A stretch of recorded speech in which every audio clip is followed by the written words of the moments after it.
Good afternoon, class. So today is 9th of March and we will have to cover the current affairs of today. The first news is related to the Supreme Court seeking the state views on the 50% cap on quota. First of all, you need to go to the history, what is the actual cases, because these cases are very important. The first question that the Supreme Court bench judge have, or the judges bench have taken a look for, in which it was a 11-member judge, 11-member bench judge. In that 11-member bench judge, there was a Indira Sahni case in 1992, to which the Supreme Court have held the opinion that any reservation beyond this would be only under exceptional and extraordinary circumstances, and these things are needed to be contained or provided or proved by the state governments or the central governments. Now, the central government have already increased the reservation beyond 50% on the economic basis. I hope this is clear, but they have not given the reservation on the caste basis. The problem with the caste basis is happening in the states. So Supreme Court was hearing this particular case on the Maratha reservation, which they wanted a discussion, or the appeal has been heard against it from the cases or the judgment that was already given by the Bombay High Court. Please understand, there was a already 50% judgment. Apart from that, there was 16% Maratha quota judgment that was announced by the state of Maharashtra. And then there was a particular committee that was formed which suggested to the Bombay High Court that the reservation should be reduced from 16% to 13% in the employment part and 12% in the education part. Now, it was repealed in the Supreme Court of India. It was a 5-judge bench who was basically hearing this case. Now, they have asked the opinion of the states that what do you think about the 50% quota, because there are multiple states who have exceeded the 50% quota and multiple things are pending in the Supreme Court. They merely have asked the quota. Otherwise, they have framed the particular question that whether the 1992 Indira Sahni judgment that have basically capped the reservation at 50% needed a relook, or is there anything other that the state governments or the High Court should have a fresh look. If there is a revision of the reservation in the Supreme Court, then there may be issue with respect to the updation or having a sitting bench judge of 13 judges or more. So they will be discussing that, but we will have to wait what the judges will do. The second issue they are asking about is the 102nd Amendment that is led to the creation of, and it have led to the insertion of 2 articles in the Constitution. The first article is 338B that led to the National Commission for Backward Communities, and the second one is the 342A. Now, both these questions and both these articles are in the news because they are being challenged by the states at the center, that is direct interference on the backward classes, which is the role of the government, and they are being debated, and therefore the authority of the state is being hampered down. So these are the cases that are currently talked about here. Now, why it is a need of a parliament to basically include a community in the central list of the socially and the backward classes, which was earlier the purview of the state government. Now they are changing, because in the SC and ST there is no need for basically, because please understand, the SC and ST list are updated by the central government already. The OBC list was not updated by the central government, but now they have assumed to themselves through the amendment of the constitution the power that it will be mandated by the parliament, passed by the parliament, and therefore not led to the purview of the individual state to decide that whether some people would be in the backward list or not. So I hope this is clear. The next one is the Supreme Court has the higher respect for the womanhood. Now, this is again the same case that I have told you, that these things are blown out of proportion and there was nothing the Supreme Court did wrong or they provided any information wrong. Now, there are 2 things that you needed to be considerate about here. The case was basically of a woman who was raped in the teenage, and then she lodged a complaint after so many years. Not so many years, and please do not also misquote me. I'm just giving you the time frame. I'm not quoting that whether she cannot report or can report, or I'm not casting any doubts on the claims that she have made. So she have registered a case. She is vocal about that something bad have happened to her. In the case that the woman have filed, she have made a claim that the person who was the accused, have promised her that he will marry her. So just to get that context out of the picture, whether new things will be enforced or new questions will be asked, because in that particular preview, the government or the judge of the High Court or the Chief Justice of India is going to see that these particular cases, and under these particular cases, the Supreme Court CGI is just taking out another paragraph that whether he has committed a fraud or not. So if you lie to somebody and it is proven in the court on which pretext you are lying, that is also a type of a crime. So that's why the Supreme Court was asking, and they were not asking that whether the girl was raped in the Supreme Court, or they are not asking from the prosecution side that if there is any solution that could be managed between the two parties. So that is what the Supreme Court CGI have made it clear. The next one is the Delhi's per capita income have depreciated and by 5.91%. Earlier it was 3.71 lakh, now it is 3.54 lakh. The current GDP of the state of Delhi is 8.30 lakh crore. Sorry, was 7.98 lakh crore from the earlier 8.30 lakh crore. So I think all the states have shown a decline in the economy. So you should remember it.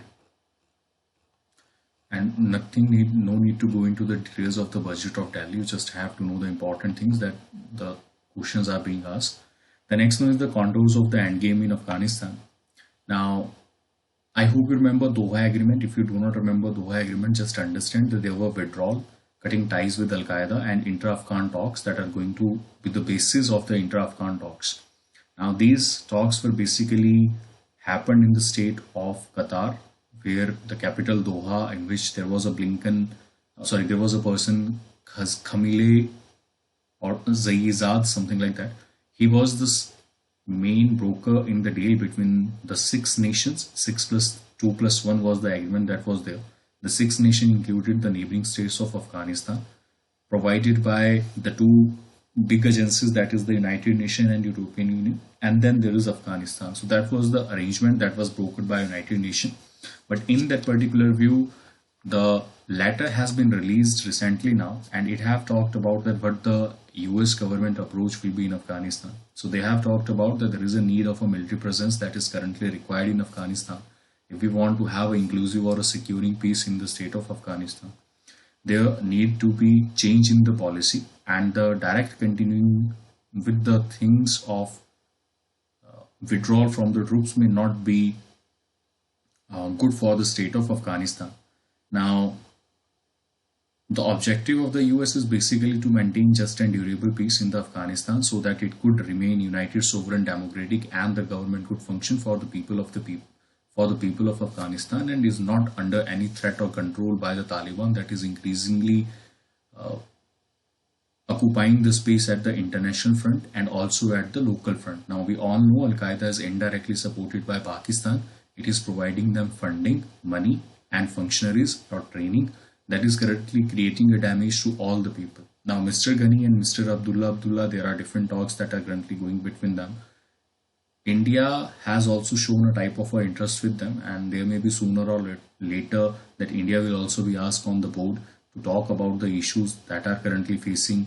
Now, India and Afghanistan talk, when we talk about, they are fully committed to the Afghan peace process. We were earlier also committed. We have already supported the Afghan control, Afghan negotiated, and Afghan executed process. But then there was the Afghan basically negotiated outside of the purview of the state factors, as we have not tried to engage with them, mainly because of the records of the Taliban in the previous eras when they have hijacked some of the aeroplanes, and these people were made to or the Indians were made to release some of the terrorists from India. Now, India will be part of a future consultation, so there will be good news for India. Of course, India will be part, which the Pakistan have always objected to.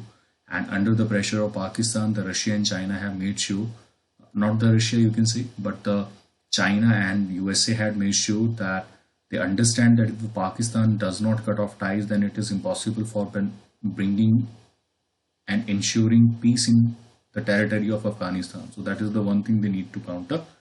But I hope India is directly engaged. It will be a multilateral conversation, a multilateral thing with the multiple nations for bringing long-term peace in the state of Afghanistan. The next one is the alarming diktat. So this is 75% quota up to the 50,000 per month salary in the state of Haryana. Now this is for the private sector. Now there are 2 or 3 problems here. First of all, does the constitution allow it? So Andhra Pradesh and Madhya Pradesh also have the similar, as the unemployment is increasing in the COVID time. So there is increased pressure on the state government also to do away with certain regulations that provide certain pathway. in which the private jobs could be reserved for the people. Now, there are two things here. If they do not get the skill set, from here they will be coming. If they have not gotten the skill set, whether the government will come in and they will say to the companies that you increase the skill set of this particular person, but you will have to employ only these persons. So there are two things here. Now, all the people, there is another way of scrutiny, execution, and implementation of this particular part, because maintaining a 75%, either if there is a particular company where 50% of the people are not from the state of Haryana and they are working in such global hubs such as Gurgaon, then there may be a problem for these particular companies as they are registered with the Haryana board. It may create trouble for them. So as it will create trouble for them, there will be a lot of people who will be let go off by the companies. Okay. And then there is a issue with respect to the global presence. Some companies in Gurgaon have global presence, so you cannot ask them to basically comply with the local orders. That will also hamper the ease of doing business at the local level. Now, that is all the subjective part. If we come to the constitution, there are two articles that is currently being challenged in here. There is Article 16.2. You cannot discriminate on the basis of employment on a place of birth. So you have basically objected on the place of birth under Article 16.2. We have read this one point. You have simply discriminated on the place of birth. You may be including certain other provisions that may include the bona fide person of that particular state, but that is how it is going to work now. After that, there are other provisions with respect to the challenges that are the Article 19(1)(g), that is the freedom of doing business. That is also fundamental right, and the Supreme Court will come directly under it. So they will also again have to see. Now, this is a problem. The work visa in the state, among the states, if you go from one place to another state within one country, the work visa should not be the core issue that the country should be struggling with. You understand work visa if you travel to another country, but within a particular state, this should not have been a problem. But now, as the people have created this problem, so we will have to look beyond this.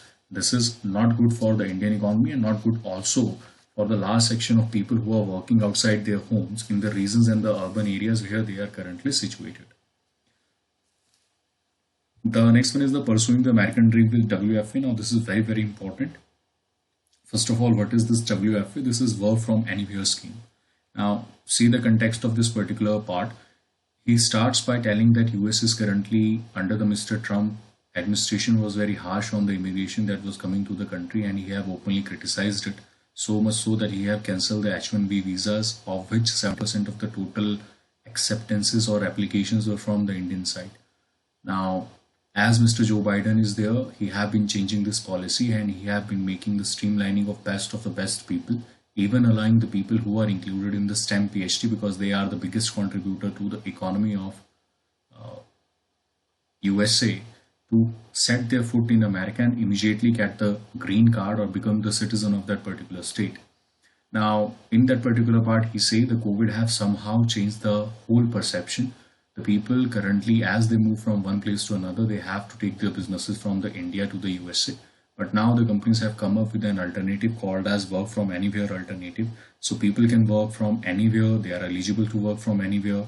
This have basically provided an opportunity for all the people to set in town, city and country. Now there are multiple benefits to it. If you see, first of all, the people will be closer to their families. So they will be much happier, much connected and much engaged. So there will be low cost of depression and low cost of all other things. Secondly, there is better weather and culture for the people who are there. The cost of living will also decrease as they will be living in the multiple station. The pressure on the urban area will decrease. The commute that is from the home to the workplace will also decrease. Then there are the most popular startups who are currently looking at this particular part, that how many business processes of a particular company we can go for the home. And so much so that the TCS company, that is the origination, that the Tata Consultancy Service origination in India, have said that by 2025, approximately 75% of the people at a time will be working for home. So they have a 4 lakh employees base. And among that 4 lakh employees base, if we go about by 25%, then there is approximately 1 lakh people who will 3 lakh people who will at a time work from home. So that is another part that they are suggesting about. And it will also give opportunity for the companies to lose the unnecessary costs that they are currently bearing for the real estate, the functioning, the traffic and the space that they have to hire. They can access the best talent because it is a counter immigrant policy. There are a lot of people who, during after some time, as they are working in a private company, try to shift away from the homes to the places where they are more comfortable or even close to their families. And certain other factors also include for the best schools and the best things that they desire.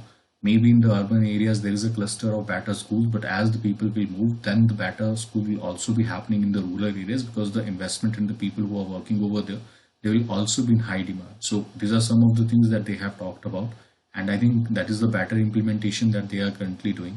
So the physical relocation will no longer will be needed in a connected world at the part of the globalization when whole the world will be connected with one another, and that will also help in bringing all the people and all the communities together, and it will make life easier for the workers, employees, and the profit makers also. So I hope this is clear. The next one is the ensuring the trust in the electoral process. So this is with respect to the electoral bonds that are issued. Please understand, electoral bonds can be issued in a account that is registered with SBI only before the elections and when the central government will notify it, and they can only be cashed in the State Bank of India, none other than State Bank of India.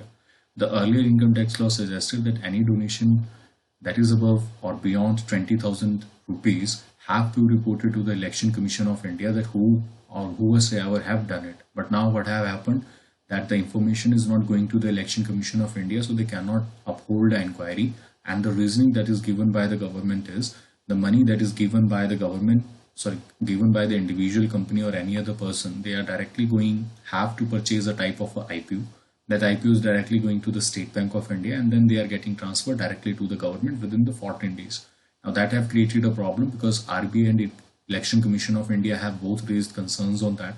Election Commission of India have said that this brings no transparency to the forefront, and it have created a type of a malice in the disguise in which most of the political parties are basically able to change and alter all the things and all the incomes they received over the previous 2 years from 2017 and 2018. Now it is a major problem because right now the most of the money, that is 86% of the money of the 6500 crore in donation that have come up have gone to the BJP, specifically because they are in power, and the electronic bond scheme is currently working for them in the manner that basically they can get the records on all the people who are donating the money and how they are donating the money.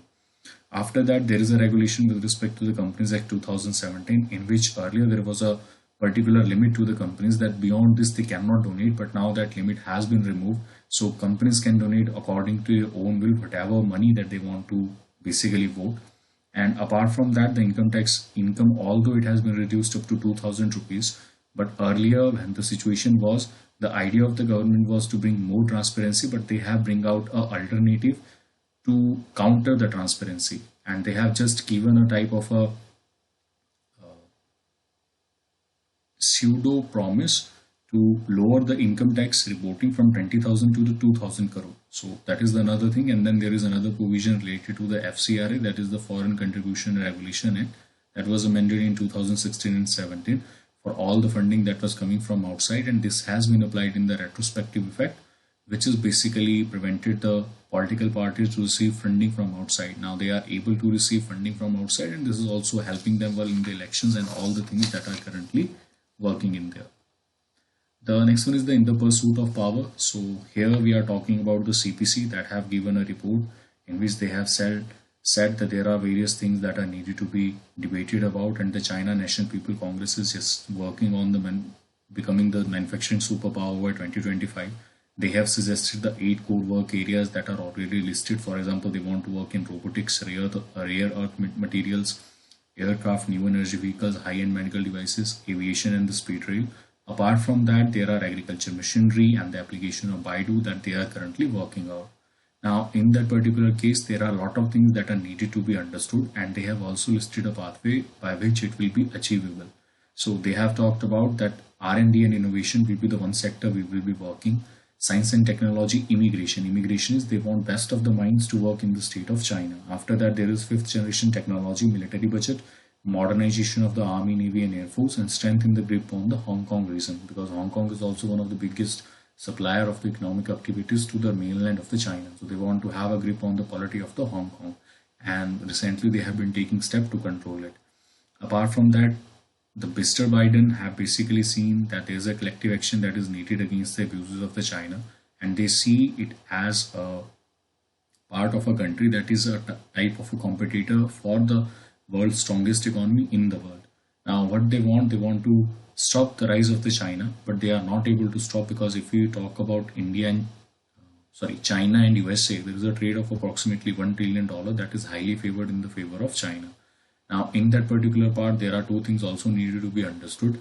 That earlier they signed the agreement, but now Mr. Joe Biden is not interested in signing the agreement as it was signed by the Trump at that particular time, in which he talked about that 200 billion is the initial on which the tariffs the China should also pay. So he was doing this for the people at home. Apart from that, when we talk about European Union, maybe they are suggesting that China is currently tinkering with the balance of the world, but still they have a major trade and one of the comprehensive economic partnership on investment with European Union. So they very well know that their structure may not lie with the West, so they will again have to travel with the East. So China would be a good friend, and furthermore, there would be possibility of basically have the reasoning or having the reasoning to basically come into the forefront by providing better facilities and better economic growth to the China, and also increasing the face of the China on the world surface. So this is what they have said. Okay, further moving on, the next news is only half of government school and Anganwadis have tap water in India. Now there was a program, this was a survey that was conducted in which only half of the schools have found water coverage tap in the schools and the Anganwadis. So there are bad performer states. For example, in the state of Uttar Pradesh, there are only 8% of the schools who have the better facilities of the water, and there are 2 to 6% Anganwadis who are generally having this facility. When we talk about the development banks or the resident development banks, there are 7 states who are basically working very good. Telangana, Punjab, Andhra, Goa, Haryana and Tamil Nadu. These are the states who have the 100% coverage, and they are definitely doing good. So there are other states that are also needed to be done good, but they are not able to perform in the way that they needed to be performed. So this is one of the basic demand that is currently unmet and have to be doing for a better purpose. Okay, further moving on. The next article is Hong Kong fully welcome poll reforms. So please understand, in Hong Kong, the state of Hong Kong, there are basically two things. There are half of the members that are elected. They have resigned last year because of the harsh or the hard condition or the iron hand that China have applied. So there are only loyalists of the Hong Kong. So now the Chinese government want to change and overhaul the electoral system over there so that complete control will be of there. Now the Hong Kong leader Carrie Lam have been speaking as a military delegate at the NPC in the Beijing on March 5, and they have been talking about the issues that what have happened at home and what are the things that are needed to be done. So now they want to change that particular electoral process and want to ensure that majority of the things in decision making in Hong Kong is under the hand of the loyalists to the China and not the defectors or traitors who are working against China. So this is what they have said. The next one is the Karen win not from US, UK, other courts for 1.4 billion award. Now this is not a question of domestic law, but whether India violated international law. This is what they have said. The courts in the countries in US and UK have given recognition to the Karen, and New Delhi, if does not pay, there will be possibilities in the British government of firms seizing Indian asset in those countries. If New Delhi does not pay, this is what the sources have said. So now New Delhi have to basically engage with the countries and settle a dispute with this particular country because they are already moving forward, and they are saying that this is the money that 1.4 billion needed to be paid and the losses that the Karen Energy Limited have made after that. So this is a 3-member tribunal of the Permanent Court of Arbitration in Netherlands who have given this judgment, and the Indian government is known of it. So I don't think, although Indian government have said that they will appeal this particular proposition at the highest court, so we will have to see what will happen after that. The next one is the Iran slips record volume of oil into China, tap Asian clients. So record volume of oil has been sent to China, 17.8 million tons of crude into China in the past 14 months. So China is gaining the money on the basis of the oil they are buying from the neighboring countries, and that in the neighborhoods of China. Now India also planning to buy from Iran as Mr. Joe Biden is there, so he's not putting so much pressure or the approach of maximum pressure on the people there. So there is a possibility that India could also get a hand in ensuring or diversifying the crude oil that is coming from Iran. So I hope this is clear. Okay, so I think that is it for today.